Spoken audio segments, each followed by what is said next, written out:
লন্ডনের 10 নম্বর ডাউনিং স্ট্রিটের বহুল পরিচিত কালো রঙের দরজার সামনে যে বিখ্যাত বিড়ালটি দেখা যাচ্ছে তার নাম ল্যারি। ক্যামেরন থেকে শুরু করে কিয়ার স্টারমার পর্যন্ত মোট 6 জন প্রধানমন্ত্রীর শাসনামল দেখেছে ল্যারি। এত পরিবর্তনের মাঝেও ল্যারি টিকে গেলেও আসুন জেনে নেওয়া যাক এত ঘন ঘন ব্রিটিশ নেতৃত্ব পরিবর্তনের পেছনে কি ছিল কারণ। 2010 সাল থেকে ক্ষমতায় থাকা প্রধানমন্ত্রী ডেভিড ক্যামেরন 2016 সালে ব্রেক্সিট গণভোটে ইউরোপীয় ইউনিয়নে থাকার পক্ষে প্রচারণা চালিয়েছিলেন, কিন্তু গণভোটে ব্রিটিশ জনগণ ইইউর ত্যাগের পক্ষে রায় দিলে রাজনৈতিক দায় স্বীকার করে তিনি পদত্যাগের ঘোষণা দেন। ক্যামেরনের উত্তরসূরি হন থেরেসা মে। তিনি ব্রেক্সিট কার্যকর করার দায়িত্ব নিলেও ইউরোপীয় ইউনিয়নের সঙ্গে করা তার চুক্তি বারবার ব্রিটিশ পার্লামেন্টে প্রত্যাখ্যাত হয়। দীর্ঘ রাজনৈতিক অচলাবস্থা এবং নিজ দলের ভেতর থেকে ক্রমবর্ধমান চাপের মুখে 2019 সালে তিনি পদত্যাগ করতে বাধ্য হন।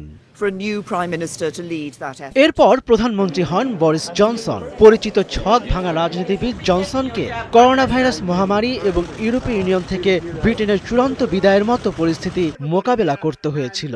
কিন্তু একের পর এক কেলেঙ্কারিতে দুর্বল হয়ে পড়া জনসন শেষ পর্যন্ত মন্ত্রী ও উপদেষ্টাদের গণপদত্যাগের মুখে ক্ষমতা ছাড়তে বাধ্য হন।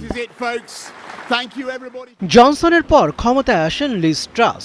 বিপর্যয়কর ছাড়ের মিনি বাজেট পেশ করে ক্ষমতাচ্যুত হওয়ার আগে ট্রাস মাত্র 49 দিন প্রধানমন্ত্রীর দায়িত্বে ছিলেন, যা দেশটির ইতিহাসে সবচেয়ে সংক্ষিপ্ত। ট্রাসের বিদায়ের পর কনজারভেটিভ পার্টির নেতা হয়ে প্রধানমন্ত্রী হন ঋষি সুনাক। তিনি অর্থনৈতিক স্থিতিশীলতা ফিরিয়ে আনার চেষ্টা করলেও জীবনযাত্রার ব্যয় বৃদ্ধি, অভিবাসন সংকট, স্বাস্থ্যসেবা খাতের চাপ এবং কনজারভেটিভ সরকারের প্রতি জন অসন্তোষ কাটিয়ে উঠতে পারেননি। 2024 সালের সাধারণ নির্বাচনে তার দল বড় ধরনের পরাজয়ের মুখে পড়ে এবং নির্বাচনে হেরে তিনি প্রধানমন্ত্রীর পদ ছাড়েন। সেই নির্বাচনে বিশাল জয় পেয়ে ক্ষমতায় আসেন লেবার পার্টির নেতা কিয়ার স্টারমার, কিন্তু 2 বছরের কম সময়ের মধ্যে তাকেও বিদায়ের ঘোষণা দিতে হয়েছে।